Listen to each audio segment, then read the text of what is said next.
There's time for practice, there's time na kailangan talaga ipakinggan natin ng mabuti. And then, ang magiging effect din nito, it avoids long practices.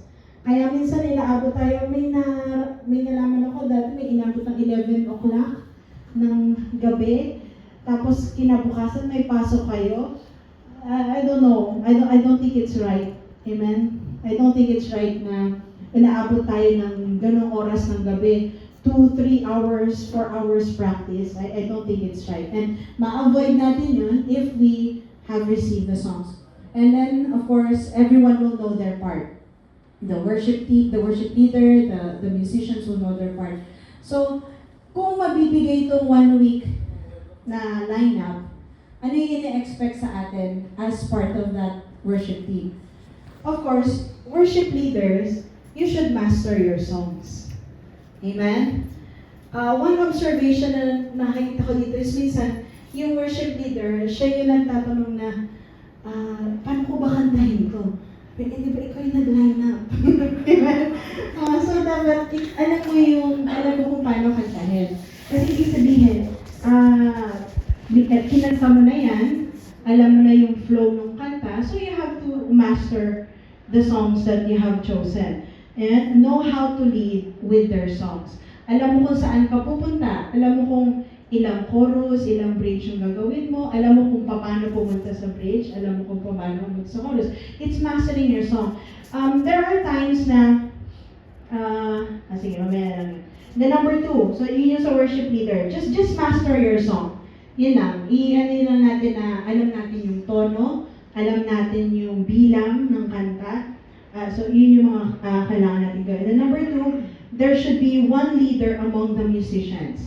Amen? Dapat sa group ng musicians, meron dyan na mag-act as, I will take leadership sa practice.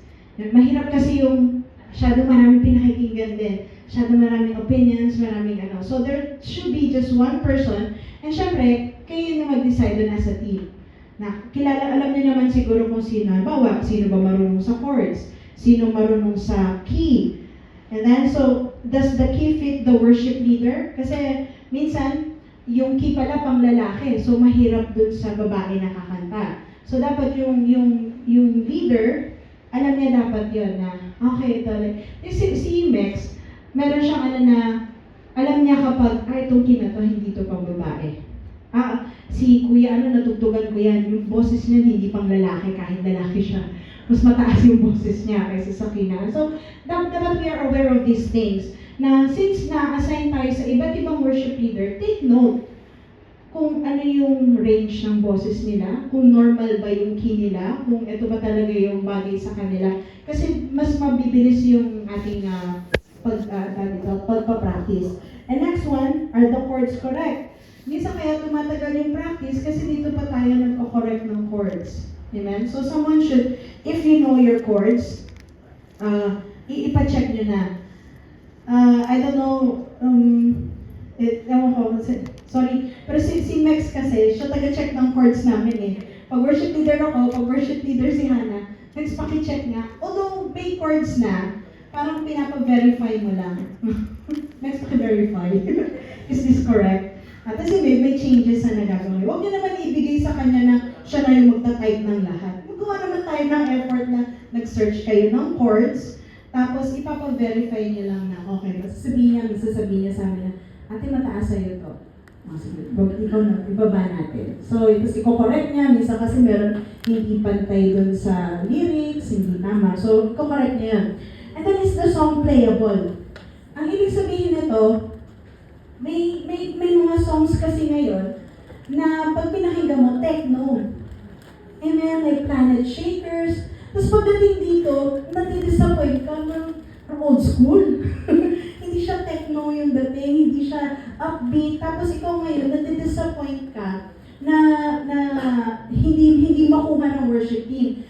But the thing is, kaya hindi makuha kasi hindi ready yung equipment natin para sa ganung type ng kanta. So, yung role na, kasi minsan tayo worship leader, di maganda kasi ito eh. Maganda yung ano nito, maganda yung beat, maganda yung mapapasayaw yung mga tao dito.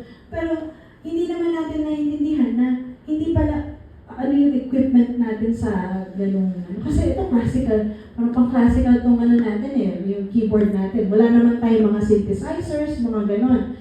Okay, kahit yung drums natin, acoustic na tunog lang naman yung ginagamit natin dyan. So, ano yung role natin ngayon as a leader of the musicians is we can advise yung ating worship leader na itong gusto mong pakanta, meron bang acoustic version nito? Baka pwedeng yung acoustic version yung kunin natin. Like, halimbawa, kapag may Planet Shaker ako na gusto kanta, ang sinisend ko sa worship team, yung acoustic version. Kasi alam ko, hindi kaya ng TFC yung ganong klaseng tunog. Okay, so kaya i-adjust sige, i-adjust natin, ganito yung gawin natin, instead na ganito. Okay, pero maayos pa din. Amen? So, we plan ahead. Amen? Ang idea dito is, when we get the lineup 1 week before, we can plan ahead to make corrections para pagdating ng practice, hindi tayo dun nag-iisip kung ano yung gagawin. Kasi kaya dun tumatagal. Amen? And of course, since nakuha na natin yung lineup 1 week before, ano yung expected sa atin? Musicians and backup should already know the songs. I'm sorry pero minsan, sa practice, dun pa lang nagpa-practice yung sa keyboard, sa drum, sa gitara, doon pa lang kakapain, doon pa lang aalamin yung kanta. Gets ko kung 2-3 days nabigay yung lineup kasi we all have our busy lives. Of course, hindi naman tayo full-time musicians. Pero kung naibigay sa atin 1 week before or even earlier, siguro it is our responsibility to at least, amen, hindi naman natin sabihin na gayang-gaya, pero yung nag-effort man lang tayo na alam natin maganda yung tunog. Amen? Kasi may time na may hinihintay lang natin yung isang tao para makuha niya yung part niya, which in fact, dapat ginawa niya yun nung nasa bahay pa lang ako. Amen? Wala kasi akong instrument Bawa ko, wala naman akong drums. Amen? Pero ang ano dun is, bawa, gitara, pwede tayo manghiram dito, or pwede tayong pumunta ng medyo mas maaga just to para lang hindi tayo yung nakaka-drag sa part natin. Amen. So, yun yung sa song set list and preparation. And the next one po is dress code. Tama ba? May na-miss ako. Ito pala, attendance and punctuality. Okay. Ang practice time natin is, tama ba, 7:30 to 9 p.m. Sundays, and then Wednesdays, same din, 7:30 to 9 p.m. So yung 7:30, kasama na dyan yung Bible study. Yung Bible study usually mga 30 minutes. So sabihin natin mag-start yung practice ng 8, matatapos siya ng 9. Okay? So I think 1 hour is more than enough kapag lahat tayo, prepared tayo pumunta. Napapansin ko kasi sa practice, di umikot na ng isa yung practice, iikot ulit ng isang buo, kaya humahaba. The idea of practice is to familiarize kung paano ba ipapasukan yung kanta, yung intro, paano idudugtong yung kanta, paano i-ending yung kanta. Amen? And yun lang yung kailangan natin gawin kasi alam naman natin na pag Friday, hindi naman nasusunod kung minsan kung ano yung flow na ginagawa natin ng practice. So kung papracticein mo pati yung ilang beses yung chorus, ilang beses, I don't think it's practical. Kasi may time nga na nag-practice kami dito hanggang alas 12 ng madaling araw, tapos opening song lang yung nakanta niya. May ganun talaga, practice kami hanggang 12 a.m. Tapos kinabukasan, di puyat-puyat kami. Tapos an opening song lang yung nakanta kasi may guest preacher, nag-preach na siya nung testimony pa lang, hanggang doon na. So hindi na nakapag-praise and worship. So, yun nga, and anyway, parang when we practice, we don't waste too much time on planning kung ano yung gusto nating itsura ng Friday. But we focus on the things na yung intro, yung paano idudugtong yung kanta, paano i-end.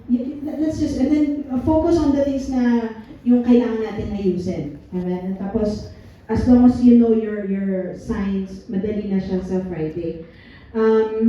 Friday service. Okay? So sa Friday service, 9:15. Sabihin nga natin, 9:15. I will be in church. Okay? Ilang beses po tayo na-assign ng Friday? Ilang beses tayo na-assign ng Friday sa isang buwan? Minsan once, twice. I think one Friday na maaga akong gigising. 15 na 15. 15. 1-5. 15. Okay? 9:15. I have been observing this year kung ano oras dumadating ang worship team. Okay? Naagahan ko talaga for some time. Naagahan ko. Minsan, 9:45, wala pa. 15 minutes before the service. Okay? Mas matindi, minsan 5 minutes before, wala pa rin. Tapos pagdating, tsaka magsa-sound check. Okay, let's see the process. Ang process kasi, pagdating dito, syempre, ayusin natin yung instruments natin, kakabit natin, check may tunog ba, sa mixer, i-mix kung maayos ba yung labas. Tapos, meron pa tayong YouTube. I-check din doon kung maayos yung tunog. Kaya minsan may nagme-message sa akin, hindi namin marinig, kasi hindi tayo nag-sound check. Masyadong malakas, masyadong ganito. So, lahat ng yon, kung pagkakasahin mo siya ng 10 minutes, tapos magka-IP pa tayo. So 5 minutes na lang, tingnan natin, mabibigay natin yung the best sound, the best na gusto nating mailabas sa worship team. I don't think so. Tsaka di ba mas masarap yung dadating ka dito, hindi kayo yung mga aligagang-aligaga. Chill lang, may time ka pa na chumika-chika ng konti. Sinahaba pa yung time. Amen? And sino ba dito yung ganun sa office? Yung i-stretch natin, may intindihan naman ng office yun, hindi. Hindi maintindihan ng office kung malilate tayo if we're not prepared. But minsan, kay Lord, parang may intindihan naman ni Lord yun eh. No, we have to give our best to the Lord, amen? So, 9:15, I say this with love po. Di ba? So, 9:15, instrument preparation and sound check. Okay? Ang haba, 30 minutes na yan. Kasi 9:45 na yung sunod. So lahat dito, 9:15, we expect that everyone is here na ready na, pati sa mixer kasi kahit nandito yung lahat ng musicians, kung wala yung sa mixer, mahirap din. Amen? Kasi pagdating mo, tsaka ka pa lang din magsabi, guitar, ganyan.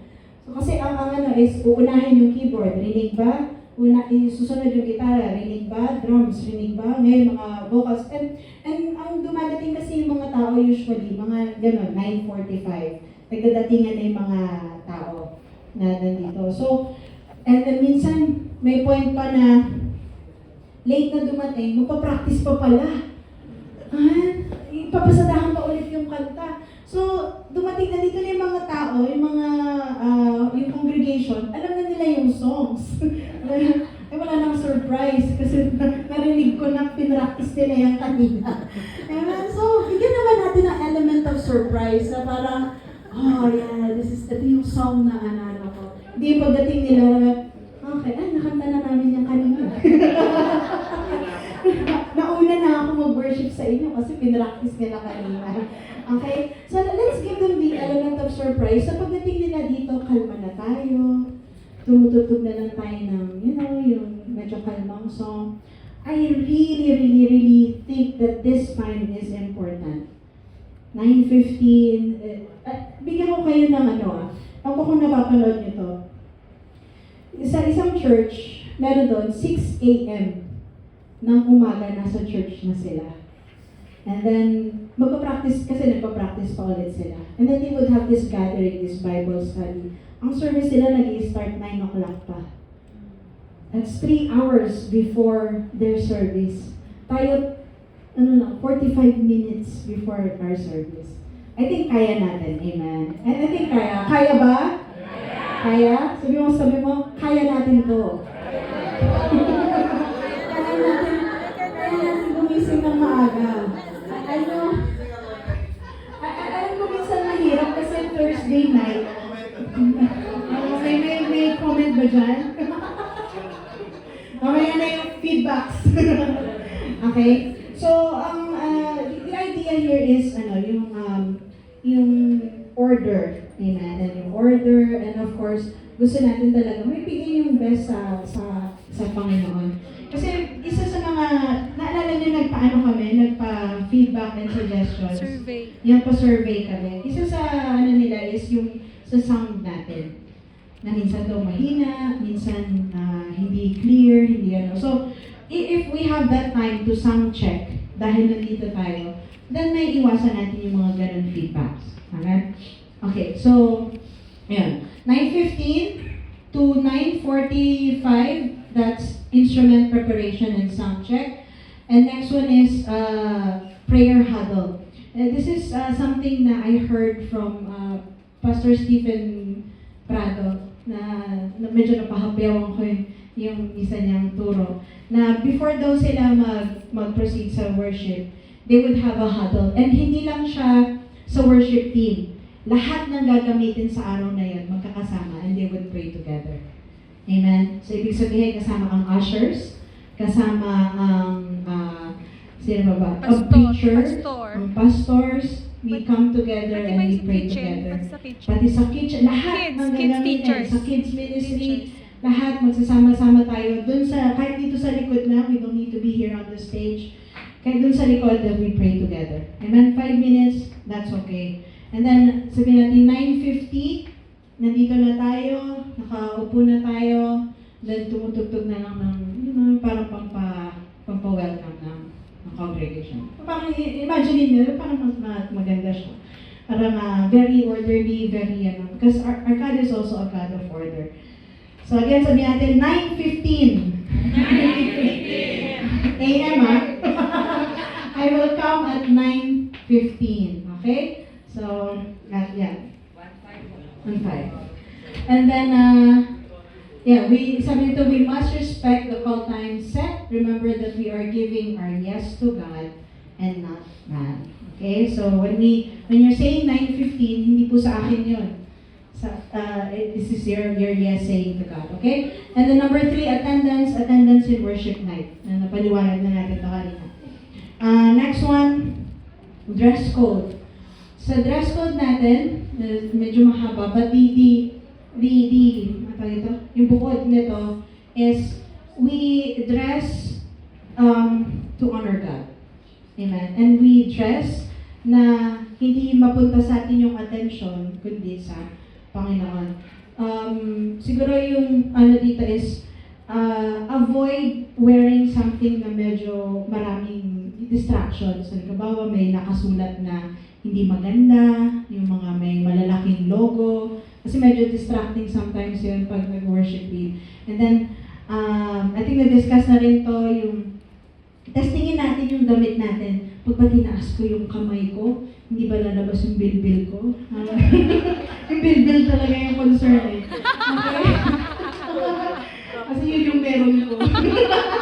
So pag tinaas ko ba yung kamay ko, hindi ba? Kapag ba yumuko ako, hindi ba ako sa mga lalaki, huwag masyado yung mga flashy, huwag masyado yung mga malogong, and then may bungok sa harap, di ba? Huwag naman yung may ganong dami. Kasi parang praise God tapos death, di ba?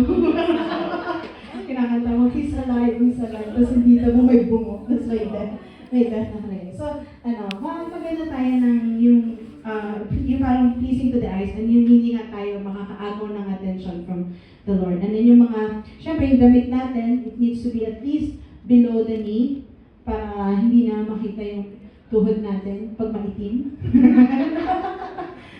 Kasi baka nag-worship si ate, itim ng tuhod. Avoid distractions and avoid judgments. Amen? So, natin yun. Medyo, so, yeah, as much as possible, yung hindi makaka-draw ng attention sa atin. Okay? So yun lang yung pinakabuod na tong dress code na to. Amen? And then sa aftercare, yung aftercare natin, musicians, tayo po mag-aalaga ng ating mga instruments. Okay? Like tayo magpupunas, pag medyo maalikabok na, medyo ano-anuhin, bago tayo sabihin natin tumugtog, punas-punasan muna natin, tapos pagkatapos natin tumugtog, at least yung mga cables, ayusin natin. Kasi I don't think task pa nila, Kuya Junjun, yung sila pa yung mag-aayos ng mga instruments natin dito. And pag Friday, as much as possible, keep the stage clean. Yung mga bag po natin ng mga instrument natin, huwag natin dito ilagay sa stage. Meron naman tayo dito sa likod, para pag nasa YouTube, hindi naman pangit tingnan. Amen, na may parang bag dyan, may ano. So, lahat ng sabihin kalat or hindi pleasing to tayo, sagay natin sa likod. Sa worship team, sa worship leaders, mga microphone, wag po natin iwan sa mga ganito. Kasi minsan pag after service yung mga bata nandito, so ilagay po natin sa kanilang tamang lalagyan. Yung mga iPads, wag natin iwan dito, ibabalik po natin doon para nag-charge. So, yung isa sa natin is minsan hindi naka-charge yung mga iPad kasi hindi pala siya na. So, yeah, just take care of what the Lord has given us. Amen. Because these are all blessings from the Lord. Okay, next. So, questions. Kasi this is commitment and disciplines. Do you think it is okay to implement discipline in the ministry? Yes. Amen? We should implement them. What kind of discipline can be implemented if repeated actions persist? Meron ba disciplinary actions? I hope na wag na tayo aabot sa gano'n na kailangan pa natin na ang tawag dito? Principal's office. Amen. But siguro kapag siguro one time, sige. Pero pag every time gano'n, may kakausap na talaga sa atin. Huwag ka nang hilig. Ano gano'n? Okay? Every other friend, joke. Huwag ka naman late. Okay? So just a reminder, I don't think kaabot tayo na isang taon hindi ka pwedeng mag-serve up. We will not do that. But siguro, we will observe and then sabihin natin na hindi ka naman dudumugin, may isang tao lang na tatap sa'yo na, ata tayo next week I'm 15. Okay, ganun natin. Alright, so why? Because if you love learning, you love the discipline that goes with it. We would like to learn, amen? How short-sighted to refuse correction. Pinaganda ko yung version na yan kasi ibang version kayo na lang magbasa. Sa tao daw na ayaw magpadisiplina. Okay, so that's all for commitment and disciplines. Next one is a little bit of changes sa worship service flow. So napansin niyo po na, okay, so 9:15 to 9:40 nilagay, but 9:45 yung prayer huddle. And then 10 o'clock is yung call to worship, and then opening song and worship song. Napansin niyo po na yung welcome, kasunod na agad siya ng opening song. The reason is, yung pag-welcome po natin sa newcomers, inilipat natin siya sa dulo. Sa closing na ng MC. Kasi madalas, minsan yung may mga newcomers na late din dumadating, hindi na sila na-welcome. So, ang is, yung papel, i-read out na lang yung name nila, hindi na natin kailangan lumapit at ibigay yung microphone sa kanila para ipakilala yung sarili nila. Kasi there's feedback na parang minsan bagong-bago tapos patatayuin mo sa harap. May ibang tao na hindi sila sanay sa ganun. Yung parang hindi sila comfortable na parang haharap sa maraming tao. So the idea is, since pinapa-fill up naman natin sila ng name nila, kung sino nag-invite, yung MC na lang sa dulo yung magbabasa nung mga newcomers. So, after ng opening song, welcome song na agad. Huwag niyo na paupuin. Okay? Kasi minsan meron uupo. Ay, walang bago. Sige tayo. Yung parang awkward. Tapos so ngayon, gagawin natin, pagkatapos ng opening song, prayer, thank you Lord, thank you Jesus. Now, let's go and welcome everyone. Dire-diretso na. Kamayan. So, una, syempre, magugulat yung mga tao. ba't wala nang welcome, welcome? Kasi masasanay din naman sila. And then ang testimony, usually starts at 10:15. Nasa kamay ng worship leader kung ilang minuto yung matitira sa inyo. Okay? Kasi may time na maraming testimony. Pag medyo nakahit na nyo yung oras na magti-10:30 na, pwede nyo naman thank you po, we'll have our testimonies again next week. Pero kung meron talaga minsan na gusto talaga, pagbigyan nyo na. Lalo na yung sabihin, hindi lang po. Kayo na lang mag-adjust na basta 11 o'clock, word na po tayo. Amen. Lately, medyo yung tapos po ng service natin, nabot tayo ng 1 o'clock, 1:15, gano'n. So, word starts at 11. In a realistic world, dapat 11:45 tapos na tayo mag-preach, Pastor. Hindi tayo, sabi nga tayo eh. Okay. Dapat tapos na tayo mag-preach at 11:45. Nagko-communion na tayo para 12 o'clock tapos na tayo. Okay? Ano ulit yun? Nabingin. Okay. 11:45 sa tayo. In ideal world. Okay. So, 12 o'clock, tithes and offering. And special number, dapat tapos na din. And then 12:15, yung acknowledgement of newcomers, testimonies, victories sa ito.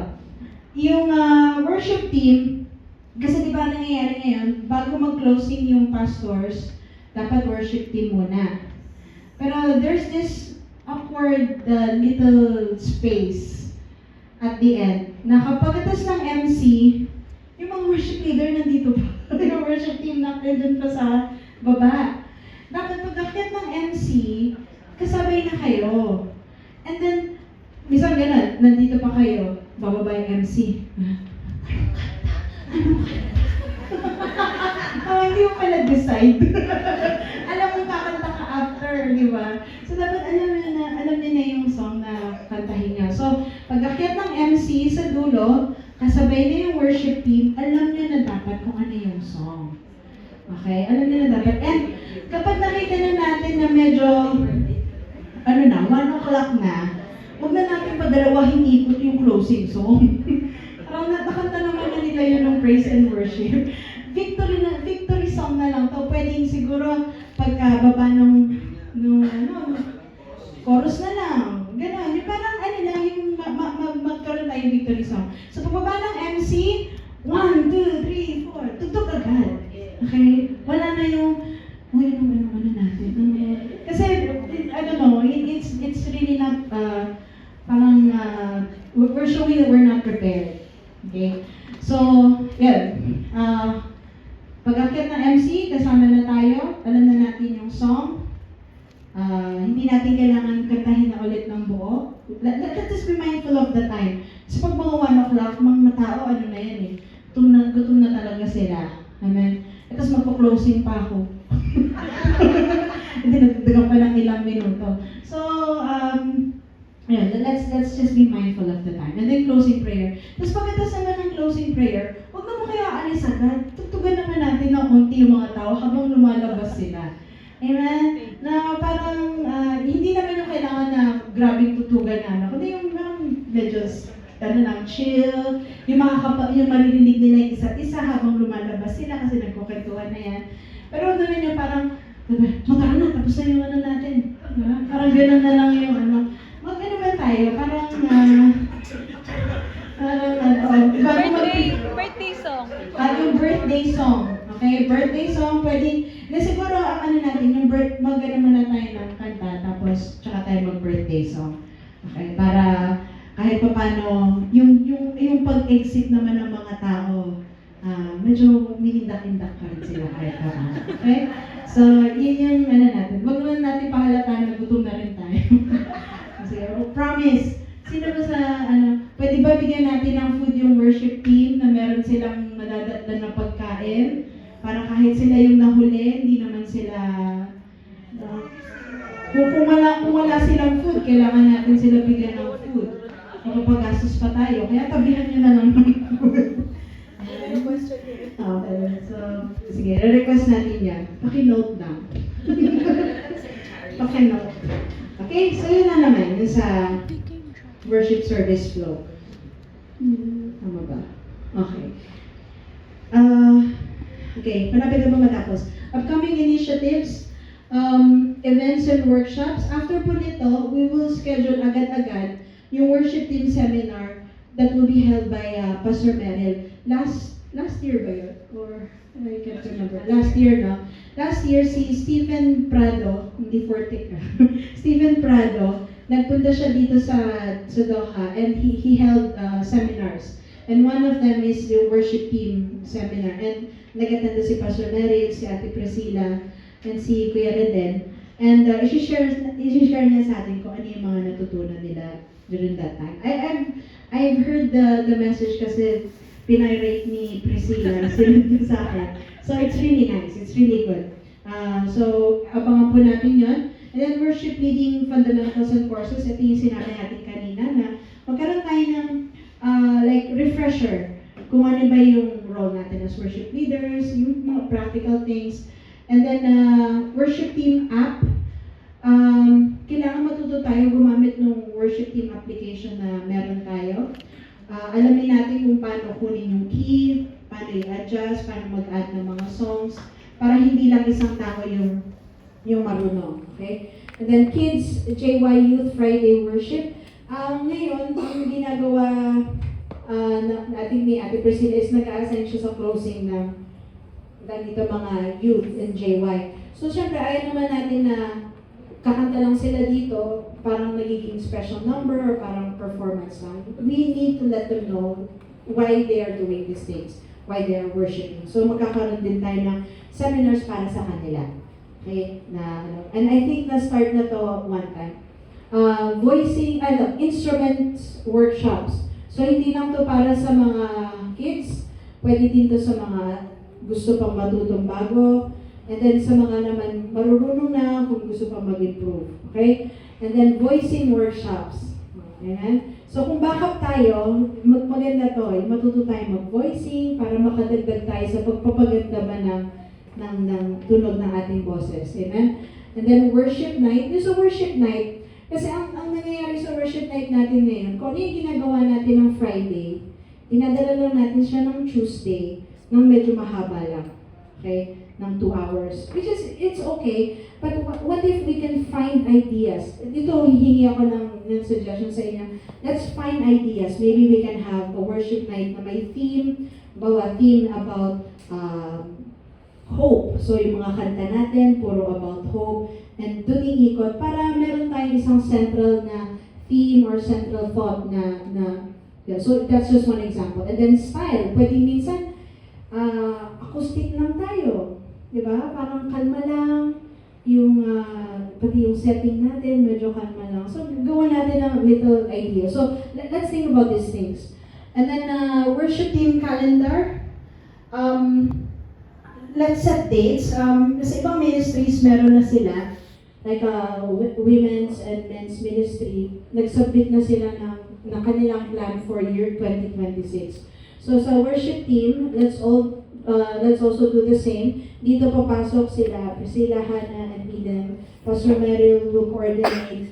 Kung ano yung mga, let's try na at least every month, meron tayong may ilalagay or workshops na pwedeng gawin. Amen? Kaya ba? Kaya? Ngiti-ngiti lang. Goal date setting. So, maglagay tayo ng specific dates natin. Okay? Because when we have dates, mapupush tayo. And we can also, like, tayo din, as a worship team, mapaprepare din tayo na, okay, meron pa nang gagawin na ganito, so hindi ako magsiset ng any lakad kasi meron yung worship team. So, it gives us a time to prioritize and also to prepare. Kasi minsan nangyayari din na nagsasabay-sabay lahat ng ministries. Isang Friday, meron palang women's, meron may men's, meron na. So, tapos meron namang Fridays na totally wala. So, ayusin natin yung calendar natin, yung schedule natin. Okay? So, yun yung sa upcoming initiatives. And next one is yung feedback and suggestions. So, nagkaroon tayo ng feedbacks and suggestions online and also may mga nagsulat. And sinamarize ko na lang. Yung overall worship experience, ito yung isa sa mga tanong, what is your overall worship experience? And sabi, very meaningful and uplifting. So, they are uplifted in our worship. Spirit-filled and engaging, worship is generally well appreciated and impactful. Strengths of serve, unity and devotion, heart of worship. So, praise God, they see our worship na hindi tayo nagpa-perform, but we're actually worshiping. Team's dedication and sincerity is highly valued. Worship atmosphere often described as natural, free-flowing, especially with familiar songs. Okay, so ang ano nila is nakakapag-free flow tayo sa ating worship. Because, you know, there are some churches na gumagamit sila ng backing tracks. Yung backing tracks, para yung -1. Okay? Na fix na yun. Some verse, dalawang chorus, some verse, walang free flow. Pero ang ganda ng tutugan nun. Kasi talagang, pero TFC, we do not encourage doing this kasi we go with the flow of the Spirit. I'm not saying that they're not going with the flow with the Spirit, but I think sa atin mas sanay tayo sa ganitong walang parang -1. So key areas of improvement, mas marami. Okay. Musical and technical, improve voice blending and sound balance. I think I get this kasi lalo na pag nasa YouTube ka, minsan mas malakas yung boses ng backup kaysa sa worship leader. So, I think yun yung minsan sinasabi. And minsan naman, kahit dito in-house, minsan mas malakas yung instruments kaysa sa boses. So, I think they want improvement in that. Ensure worship leader is clearly heard over backups. Ayun pala yun. And then provide final chord and lineup earlier for preparation. So, kaya nakasama siya doon sa disciplines natin kanina. Mas agahan daw. Siguro, anong nagbigay nito? Musician. Okay, nag-comment na yun. Okay, bigay na mas maaga.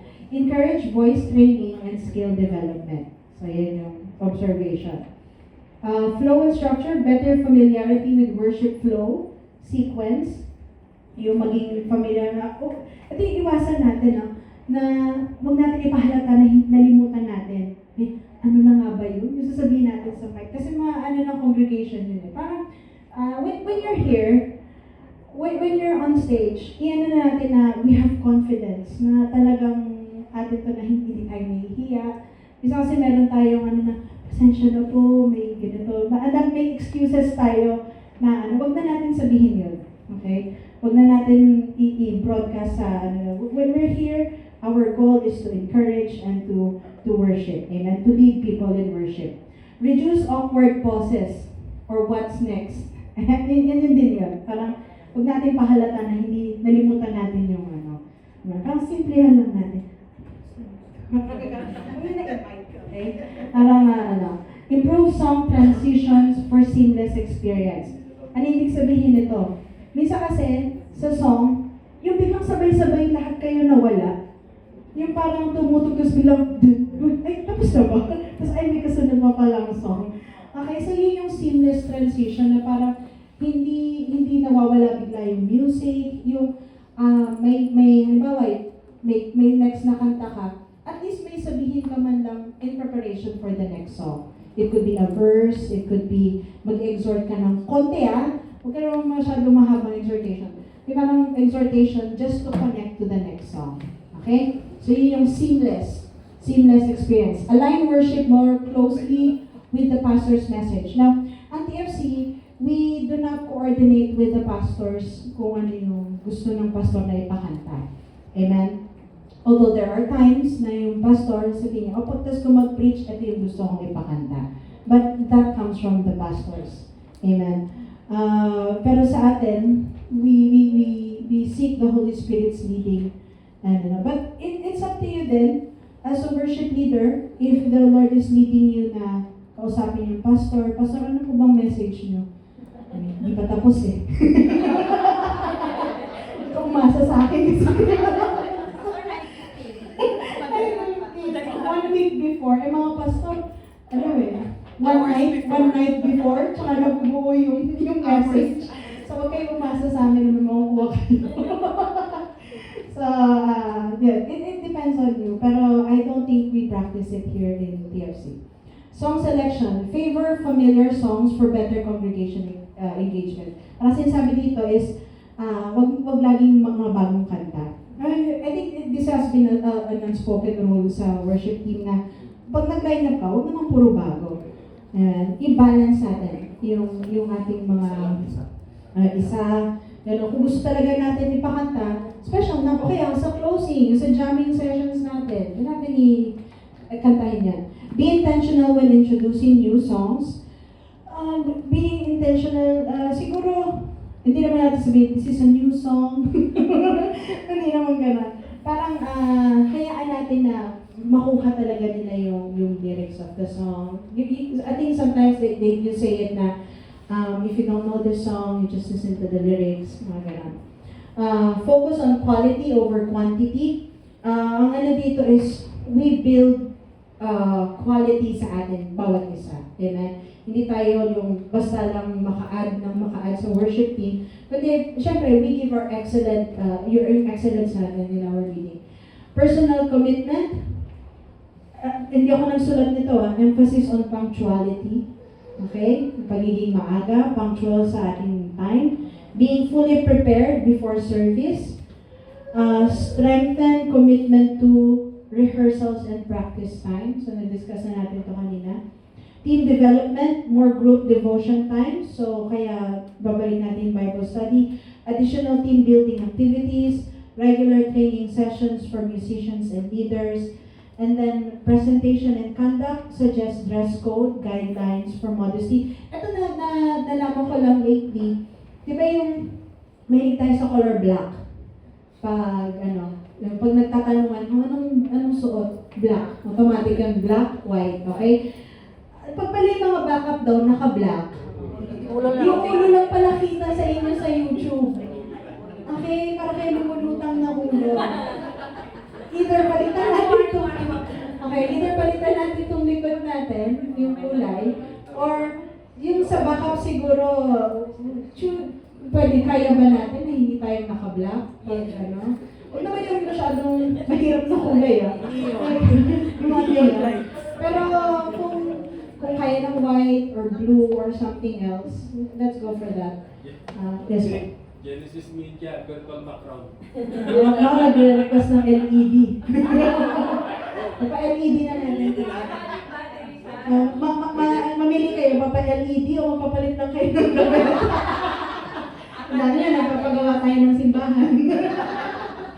Okay, so magpapalit na kayo ng damit. Pag na kayo mag-backup, kayo po, kung gusto niyo yung ulo niyo lumulutan, ang nasa YouTube, sige, mag-black. Pero as much as possible, something else, some other color, a lighter color. Worship leaders to be more engaged, hands-on in leading the team.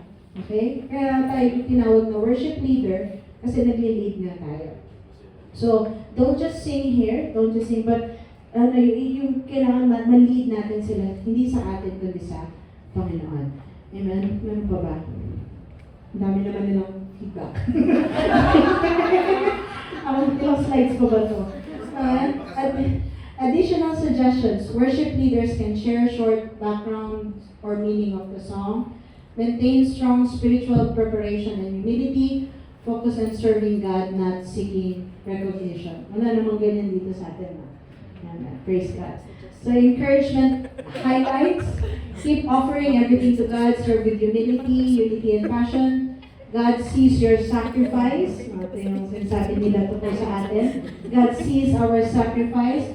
Use your talents to glorify Him. So key takeaway, the team is spiritually strong and appreciated. Kaya ganda, di ba? We are spiritually strong. Nakikita daw sa atin yun.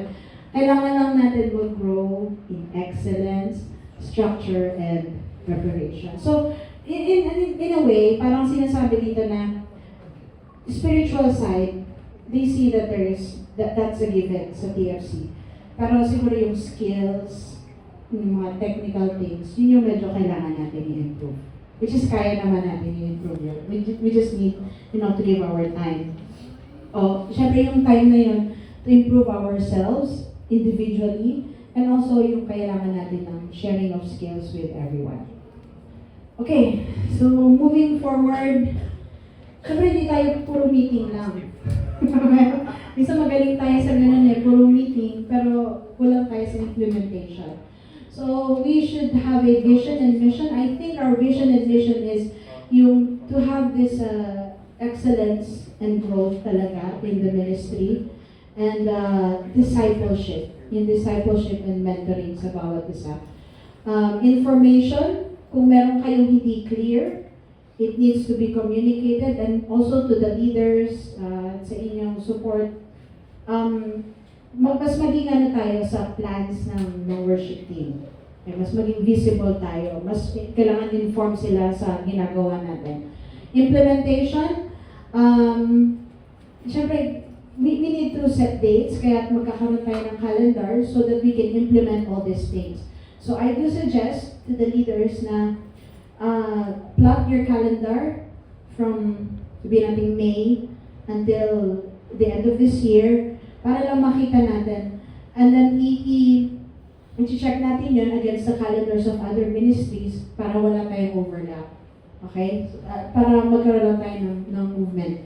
And then assign people. It doesn't mean na tayo lang yung leaders, tayo lang yung gagawa. We will involve each and every one of you. Like halimbawa sa voicing, we can have Ate Alian, we can have other people na to help sa musicians. Pwede tayo magkaroon ng isang tao na pagdating sa mga musicians, siya yung may alam, siya yung may magte-train doon. Okay? It doesn't have to be just the four of them na lagi magte-train. We will delegate each and every one. And, yung sa preaching ni Kuya Wally kanina, huwag na tayo maghintay ng last minute na tayo pa yung tapikin. Minsan, kailangan ikaw din yung mag-approach na, gusto ko tumulong dito. No, when Kuya Wally approached me, I was really blessed. Hindi ko tinatanggihan yung mga nag-a-approach sa akin para mag-preach kasi alam kong that's the burning desire na meron sila. So if you know that you have something to contribute to this ministry and alam mo na ikaw lang yung may kakayanan nun at ikaw yung makakatulong, huwag niyo na hintayin na gano'n yung pakayan ni Pastor Mary or nila, Priscilla. No, kayo na mismo mag-volunteer na makakatulong ako dito. Kaya ko itong gawin. Ito yung pwede kong maitulong dito sa part na to. Okay? So, remember, whatever you do, work heartily as for the Lord and not for men, knowing that from the Lord you will receive the inheritance as your reward. You are serving the Lord Christ. Amen? We are not serving any one of us, but we are serving the Lord. Alright? Dito na tayo. Questions and suggestions? May mga